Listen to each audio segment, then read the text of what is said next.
Yes, a very good morning, good afternoon, and good evening to all of you, and welcome you back to our revision classes for your PM. Now, here in this chapter of pricing, we are going to understand first thing is that कि आपकी pricing कैसी होगी. But before going to the pricing हमें यह समझना पड़ता है कि हमारा मार्केट कैसा है, बिकॉज हमारा जिस तरीके का मार्केट है उस तरीके के हम गुड्स को प्राइसिंग करेंगे. So in the first topic, in the first part of this chapter, something are dealt in detail about your market conditions, कि आपके मार्केट कंडीशन किस किस तरीके की हो सकती है. उसके बाद हम आगे जाएंगे आपके प्राइसिंग अप्रोचेस को लेकर, and then we learn different approaches how you can price your products. Okay, so first when we are having a discussion here, so पहले हम डिस्कशन करेंगे आपके मार्केट के बारे में. So first discussion is about your market structures. अब market structure जो यहाँ पे डील किए हुए, they are just not going in depth here, just is discussing 4 different types of market. Okay, सबसे पहला आपका रहेगा यहाँ पे मार्केट टाइप का, जो कि हो सकता है आपका perfect competition.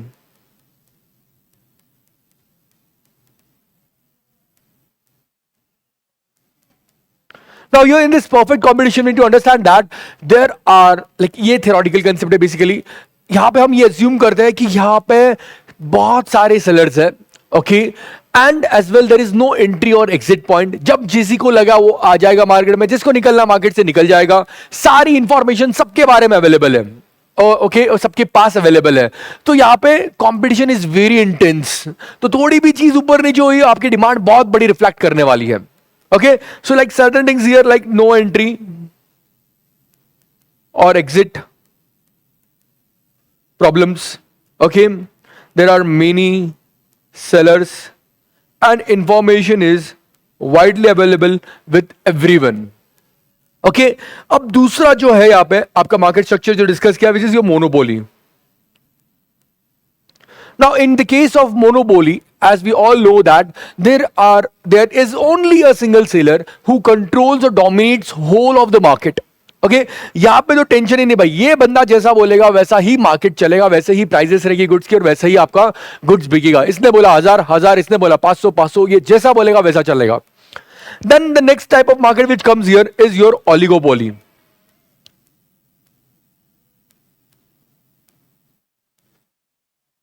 Now, in the case of oligopoly, here what things are going to happen is that यहाँ पे आपका जो मार्केट रहेगा वो कुछ डोमिनेंट सेलर के पास रहेगा. सो जनरली हम जब भी ये लेते हैं, इसका हम एग्जांपल लेते हैं आपके ओपेक कंट्रीज, राइट. यहाँ पे क्या होता है, आपका जो मार्केट रहता है ये डोमिनेटेड रहता है कुछ सेलर्स के पास, और ये लोग मिलके सारी चीज डिसाइड करते हैं कि कैसे क्या चीज रिएक्ट करना चाहिए, क्या प्राइस रखना चाहिए, कितना हमने एक्सट्रैक्ट करना चाहिए ऑयल, इस तरीके का.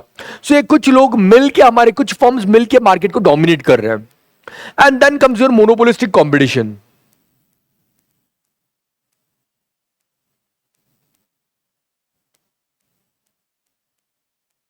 अब in monopolistic competition, what things are going to happen, guys, is यहाँ पे there are many sellers, but yes, they all are selling similar,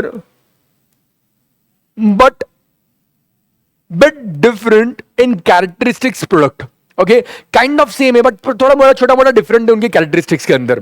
तो ये बेसिकली 4 अलग अलग टाइप के जो मार्केट्स है वो यहाँ पे डिस्कस किए गए हैं. Okay, each have some kind of price control here. Many product kind of similar goods but different in some key characteristics of the particular product. Like आप शैम्पू के बारे में बात कर लो, या आप सोप के बारे में बात कर लो, आप टूथपेस्ट के बारे में बात कर लो. किसके टूथपेस्ट में नमक है, किसके टूथपेस्ट में चारकोल है, किसके टूथपेस्ट में आजकल पर्पल भी आने लग गया, right. So this are the 4 different basic market structures which could be there. अब इन मार्केट स्ट्रक्चर को हमें पहले समझना पड़ेगा कि आपका जो भी प्रोडक्ट है, आपका जो भी ऑर्गेनाइजेशन है, वो इनमें से कौन से मार्केट स्ट्रक्चर के अंदर डील कर रहा है. वंस यू अंडरस्टैंड दिस कि आपका प्रोडक्ट कौन से मार्केट स्ट्रक्चर के अंदर डील कर रहा है, then the next thing comes here is the pricing strategy. तो अब हम ये मेन चैप्टर की तरफ आएंगे जहां पे हम डिसाइड करेंगे कि आपके प्राइसिंग स्ट्रैटेजी क्या रहेगी, या आपके प्राइसिंग अप्रोचेस पहले तो क्या रहेंगे. Now your pricing approaches has been divided into 3 parts. Okay, अब यहां पे जो आपके प्राइसिंग के अप्रोच रहेंगे, पहला आपका अप्रोच रहेगा डिमांड बेस्ड. ओके, यहां पे क्या होगा कि जिस तरीके की डिमांड रहेगी उस तरीके से आप प्राइसिंग रखने वाले हो.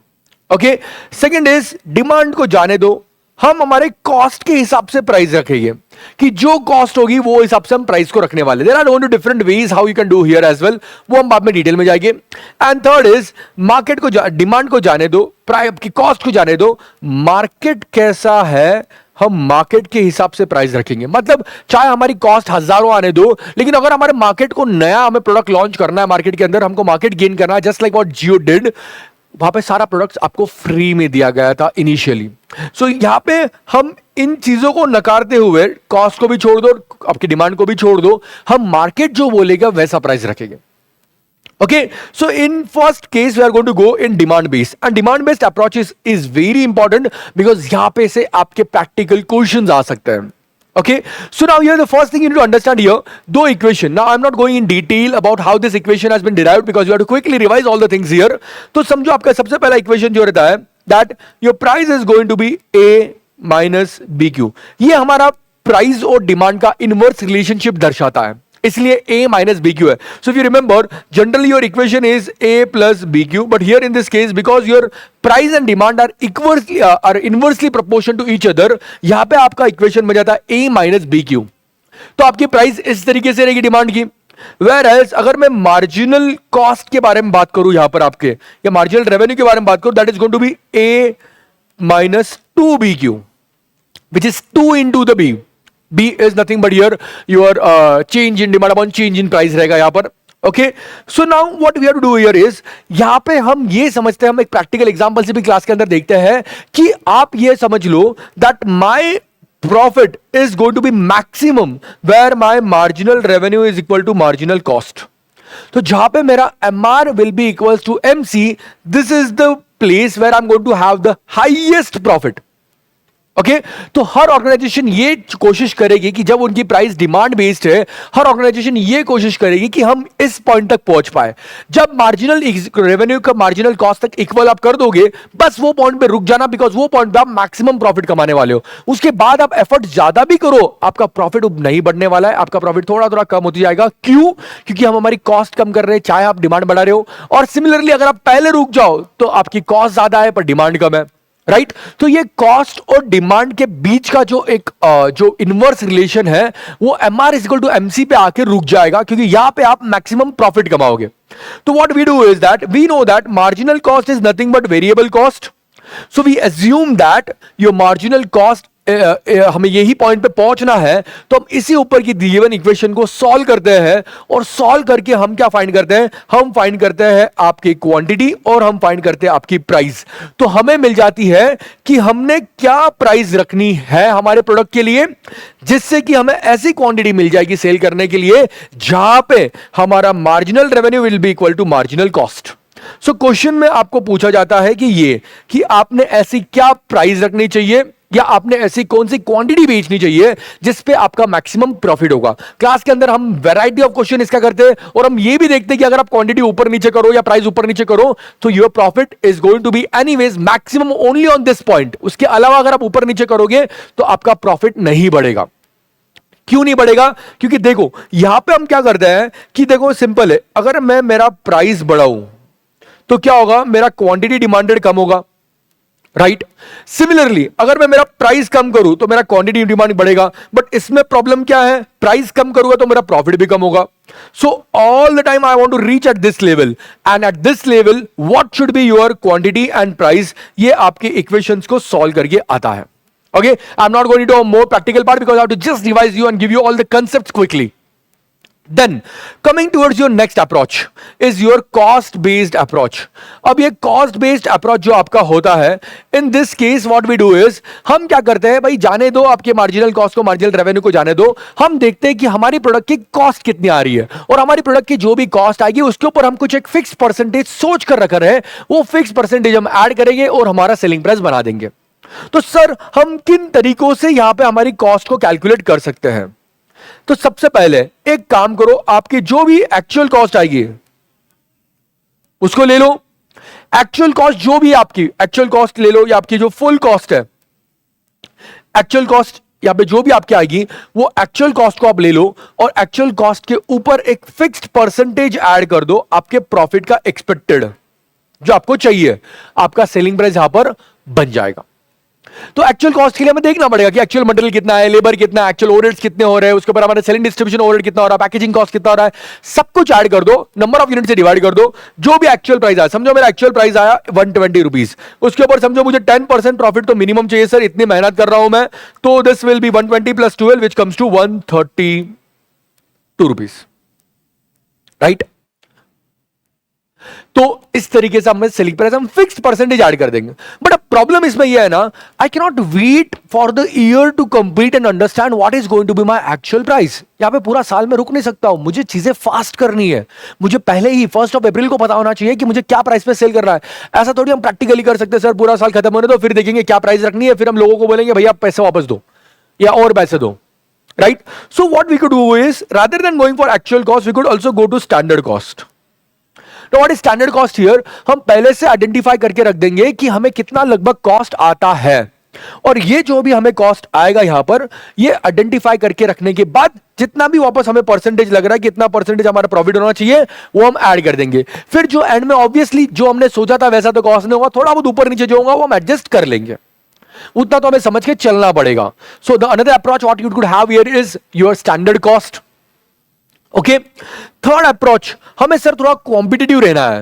ओके, हमें अभी ओवरहेड्स के बारे में चिंता नहीं कर रहा, हमें थोड़ा हमारे प्राइसिंग कॉम्पिटिटिव रखनी है। तो यहां पे what I can go is I can go for marginal cost. Okay, so यहां पे क्या कर रहा हूं मैं, मार्जिनल कॉस्ट। मार्जिनल कॉस्ट मतलब क्या, बेसिकली मैं सिर्फ और सिर्फ वेरिएबल कॉस्ट ले रहा हूं और फिक्स कॉस्ट को मैं इग्नोर कर रहा हूं। ओके, पर यह कब काम आएगा, जब मेरे पास कोई स्पेयर कैपेसिटी है। Only in this case, or I have to keep my product very competitive. That time I will go on marginal cost. Sir, ऐसा क्यों? See, मैं मेरे ऑलरेडी जो कैपेसिटी है मैं जो यूज कर रहा हूं उससे मेरा फिक्स कॉस्ट का रिकवर हो रहा है। अब मेरे पास 10,000 यूनिट की कैपेसिटी है लेकिन मैं सिर्फ 8,000 यूनिट बना रहा हूं और 8,000 में आई एम एज्यूमिंग कि मेरा फिक्स कॉस्ट वगैरह सब कुछ रिकवर हो रहा है, तो 2,000 जो मेरे पास खाली कैपेसिटी पड़ी हुई है, वेस्ट हो रही है, इससे अच्छा तो मैं यूज कर लूं, यूज करके किसी को 2-4 थोड़ा पॉजिटिव कंट्रीब्यूशन में भी दे दिया तो ग्रेट ना। फिक्स कॉस्ट चाहे रिकवर ना हो मेरा, लेकिन मैं पॉजिटिव कंट्रीब्यूशन में भी दे दिया, great, it will add some contribution to my total contribution. तो ऐसे केस में what I could go is rather than depending और adding a full cost, because 2,000 spare capacity है, अगर मैं फुल कॉस्ट के ऊपर ही बेचूंगा तो सामने वाला तो बोलेगा कि भैया जान दो हम दूसरे से ले लेंगे। एट द सेम टाइम मुझे मेरी कैपेसिटी भी यूज करना है, तो मैं क्या कर सकता हूं कि भैया जो मेरा सिर्फ वेरिएबल कॉस्ट आ रहा है उसको कंसीडर कर लो और मार्जिनल कॉस्ट के ऊपर 2,000 यूनिट मेरे इतने में रख लो। इससे क्या होगा, कुछ तो समथिंग बेटर देन नथिंग तो आएगा मुझे, right. So this are some of the approaches where you could go. Actual cost जहां पे हम एक्चुअल कॉस्ट लेंगे, स्टैंडर्ड कॉस्ट जहां पे हमने कॉस्ट सोच के रखी है, और अगर स्पेयर कैपेसिटी वगैरह होगी तो we can go for your marginal costing approach as well, because marginal costing will what will do, it will help you to use your spare capacity and add on some contribution to you. अब इनके advantages क्या है, इनके advantage ये है कि आप क्या कर रहे हो, आप नुकसान में तो कभी नहीं रहोगे, because when I am going at full cost, क्या हो रहा है, फुल कॉस्ट में जब कभी मैं जा रहा हूं तो मैं यहां पे नुकसान में तो बिल्कुल नहीं हूं, राइट, क्योंकि मैं मेरा कॉस्ट तो पूरा रिकवर कर रहा हूं, प्लस कुछ परसेंटेज है वो मैं यहां पे रिकवर करने वाला हूं, right. So good thing is that यहां पे लोड मुझे कोई लेना नहीं है, सिर्फ देखना है कि मेरा टोटल कॉस्ट कितना आता है and I will add some percentage and I will get the final profit here. ये एक एडवांटेज है, राइट। तो अगर कल जाके मेरा कॉस्ट बढ़ता है तो ऑटोमेटिकली मेरा सेलिंग प्राइस भी बढ़ जाएगा। सो मुझे किसी को जस्टिफिकेशन देने की भी जरूरत नहीं, भाई उसको बोलूंगा यार देख जितने में आता है अब वही प्राइस बढ़ गया तो मैं क्या करूं, कॉस्ट बढ़ गया, मेरा सेलिंग प्राइस भी बढ़ जाएगा, right, and it increases and this advantage, one of the advantages of this is this, see I'll write the advantage and disadvantage here. एक आपका all cost recovery, दूसरा is reason for price rise, it could be justified rise, तीसरा is encourages price stability। Market में कुछ भी demand हो, market में कुछ भी प्राइस चले, मेरा क्या रहेगा, मेरा उसूल सिंपल है कि जितना मेरा कॉस्ट है उसके ऊपर कुछ प्रॉफिट परसेंटेज ऐड करो और बात खत्म कर दो, right, and that's why this is widely accepted.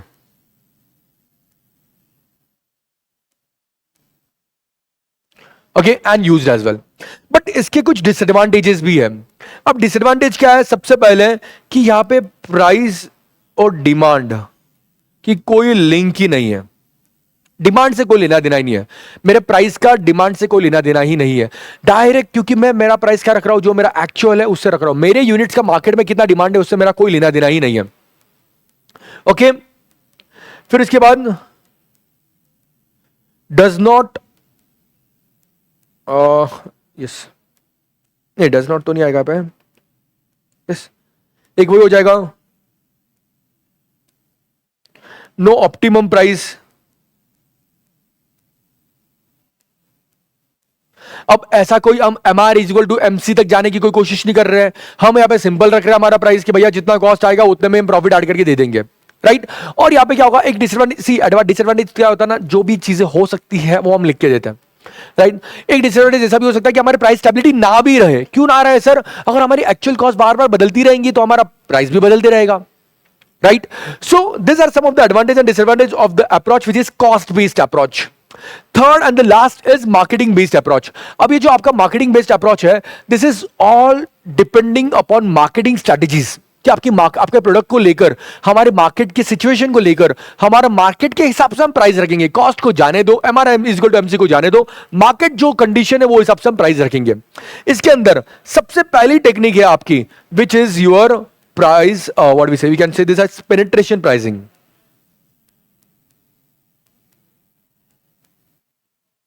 अब सर इसके अंदर क्या होगा, see in this what happens when a new product comes into market, यहां पे क्या होता है, हमें मार्केट के अंदर घुसना है, तो मार्केट के अंदर घुसना है और हमारे लोगों तक हमारे गुड्स पहुंचाने हैं, तो यहां पे क्या करते हैं हम, इनिशियली हमारे प्राइसेस लो रखते हैं और धीरे धीरे धीरे हम प्राइसेस को हाई करते जाते हैं।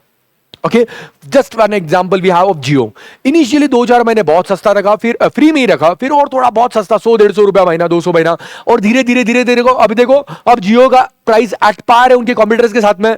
तो उन्होंने क्या किया, पहले तो मार्केटिंग में पेनिट्रेट किया, अंदर घुसे मार्केट के अंदर, और सबसे पहले प्राइस कम रखी और धीरे धीरे धीरे धीरे प्राइस बढ़ाते गए जैसे जैसे जैसे वो डेवलप होते गए। सो पेनिट्रेशन प्राइसिंग ये हम रख सकते हैं, अगर हमारा प्रोडक्ट नया है तो आप इसके बाद जा सकते हो, क्योंकि लोग सस्ता देखकर आपका प्रोडक्ट यूज करेंगे, अच्छा लगेगा, आपको प्रोडक्ट यूज कर हैबिचुअल हो जाएंगे और धीरे धीरे धीरे आपके पास टर्न हो जाएंगे। ओके, इसका opposite next is skimming pricing. Skimming pricing में क्या होता है, आप आपके प्रोडक्ट की प्राइस सबसे पहले हाई रखते हो और बाद में धीरे धीरे लो कर देते हो। जनरली आप देखोगे जो टेक्नोलॉजिकल गुड्स, इलेक्ट्रॉनिक गुड्स होता है, जो टेक्नोलॉजी रिलेटेड गुड्स होते हैं, वो पहले बहुत हाई प्राइस पे आते हैं और धीरे धीरे धीरे धीरे डिस्काउंट पे होता है। अब जैसे नया आईफोन जो आएगा, आईफोन 18, 19 जो भी आएगा नया आईफोन, वो सबसे पहले हाईएस्ट प्राइस पे रहेगा, फिर जब उसका अगला आईफोन आएगा वो प्राइस कम हो जाएगी, और अगला आईफोन आएगा और कम हो जाएगा, और अगला आईफोन आएगा और कम हो जाएगा। इसको स्कीमिंग में क्या होता है, हम सबसे पहले हाईएस्ट प्राइस रखते हैं। ये जनरली कब होता है, जनरली जैसे मैंने आपको बोला इलेक्ट्रॉनिक गुड्स के अंदर, जिसके अंदर high research and development cost है। तो हर कंपनी चाहती है, क्योंकि हम ये नई टेक्नोलॉजी लेकर आए हैं जिसके लिए हमने बहुत सारे millions and billions of rupees research में स्पेंड किया है, हम जल्दी से जल्दी लोगों से वसूल लें, इसलिए पहले प्राइसेस हम हाईएस्ट रखेंगे और धीरे धीरे धीरे धीरे प्राइसेस हम कम करेंगे। The next technique is volume discounting. इसके अंदर as the name itself suggest, buy 1 get 1 free, buy 2 get 3 free, buy 3 get 4 free, right, या buy 1 get 10%, buy 2 get 20%, buy 3 get 30%। तो हम यहां पे क्या कर रहे हैं, हम इंकरेज कर रहे हैं लोगों को और चीजें खरीदने के लिए, क्योंकि वो जितनी चीजें खरीदेंगे उतना हम उनको डिस्काउंट देंगे। तो लोग भी इनकरेज, एक की जगह 2 ले लेंगे, 2 की जगह 3 ले लेंगे, क्योंकि we are encouraging the volume discounting. यहां पे ये कब आप यूज करोगे, जब आपको आपके सेल्स बढ़ाने हैं, आपको आपकी इन्वेंट्री निकालनी है। तो आप देखोगे जब कभी भी ये ऑफ सीजन सेल्स होते हैं, उसमें यही तो करते हैं वो, उनको अपना जो पिछले सीजन का माल है सब बेचना है, तो यहां पे वो क्या करते हैं, वॉल्यूम डिस्काउंटिंग दे देते हैं। आप एक लेना आए हो 2 लेकर जाओ, थोड़ा सा डिस्काउंट एक्स्ट्रा ले लो लगे तो, right. One more strategy is price discrimination.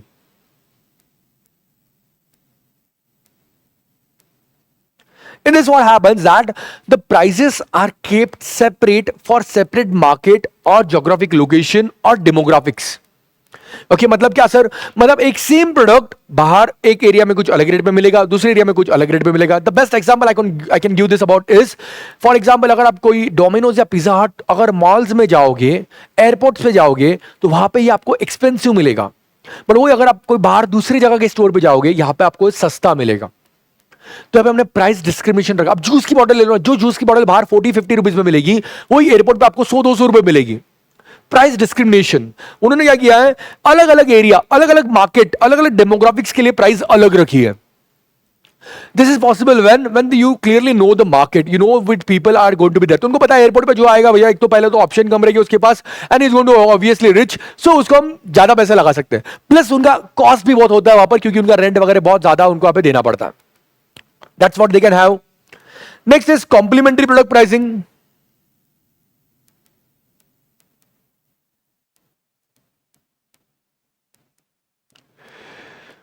इसमें क्या करते हैं हम, हमारे प्रोडक्ट को जो कॉम्प्लीमेंट्री एक दूसरे के साथ जाते हैं, तो जो पहला इनिशियल प्रोडक्ट रहता है वो हम सस्ते में देते हैं, लेकिन बाद में हमें पता है क्योंकि इसको बाद में चीजें हमसे ही खरीदनी पड़ेंगी, तो हम वो धीरे धीरे एक्सपेंसिव देते हैं। The best example of this is your printer and the cartridge. Printer जो होता है वो सारे कंपनी बहुत कॉम्पिटिटिव प्राइसेस रखती है, सस्ते से सस्ता कम से कम प्राइसेस रखते हैं, क्योंकि उनको पता है एक बार प्रिंटर ले लिया तो कार्ट्रिज तो हमारे से ही लेना है, जो कंपनी का प्रिंटर है उनसे ही लेना है, और वो इधर अच्छा खासा मुनाफा कमा लेते हैं। Okay, so they don't focus on the pricing और earning profit on the initial product, they focus कि उनके बाद में लगने वाले जो कॉम्प्लीमेंट्री प्रोडक्ट्स रहेंगे वहां पे वो ज्यादा से ज्यादा पैसा कमा लें। Then last one more is your, you can say product line pricing. यहां पे हम क्या करते हैं, एक पूरे प्रोडक्ट की कैटेगरी बना देते हैं और कैटेगरी वाइज प्राइसिंग करते हैं। तो आप देखोगे बहुत से कंपनी के अलग अलग कैटेगरीज में यूनिट्स है, हाई क्वालिटी में भी आएगा, मीडियम क्वालिटी में भी आएगा और लो क्वालिटी में आएगा। एक one of the best example is of Zudio itself. Tata का ज़ूडियो भी है और टाटा का वेस्ट साइड भी है, but they have their product line pricing. Zudio में सारी चीजें सस्ते दाम पे मिलेगी, वेस्ट साइड में थोड़ी प्रीमियम मिलेगी, राइट। सो यहां पे क्या करते हैं, एक कैटेगरी वाइज वो प्राइस को मेंटेन करते हैं। So this are all the 3 important approaches which are dealt in this particular chapter in terms of your pricing. So पहले हमने initially very basic, मैंने ज्यादा डिटेल में नहीं गया आपके में मार्केट्स के अंदर, बिकॉज ये आप इकोनॉमिक्स में बहुत बार पढ़ लेते हो। Okay, but here the most important part is here is demand based. बाकी तो सब थ्योरी है which you can easily do. Demand based का फटाक से जाके 2 क्वेश्चन आप अच्छे से देख लो तुरंत, ताकि डिमांड बेस्ड आपको हमेशा याद रहे। क्लियरिटी ये रखना, हमें पहुंचना है MR is equal to MC। क्यों हमें पहुंचना, हमें क्योंकि वो पॉइंट पे हमारा प्रॉफिट सबसे ज्यादा रहेगा। तो आपको कभी कभी क्वेश्चन में प्रॉफिट निकाल के भी देना रहेगा, पहले तो ये पॉइंट पे पहुंचना पड़ेगा। ये पॉइंट पे पहुंचने के लिए इक्वेशन सॉल्व करके आपको Q निकालना है, आपको P निकालना है, और ये Q और P निकाल के आपको प्रॉफिट भी निकाल के देना है कि आपका मैक्सिमम प्रॉफिट यहां पर कितना होने वाला है। Okay guys, so I tried my best to cover this whole chapter in 30 minutes, okay, and I almost covered all the concept as well. एक बार फटाक से जाओ इसके प्रैक्टिकल क्वेश्चंस कर लो, तो चैप्टर आपके लिए हमेशा गारंटेड हो जाएगा। Very simple chapter, only complicated part is in terms of your demand based pricing. Okay, that's it for this one. We'll come in the next chapter in the next video, जहां पे हम वापस अगला chapter फटाफट revise करने की कोशिश करेंगे। See you.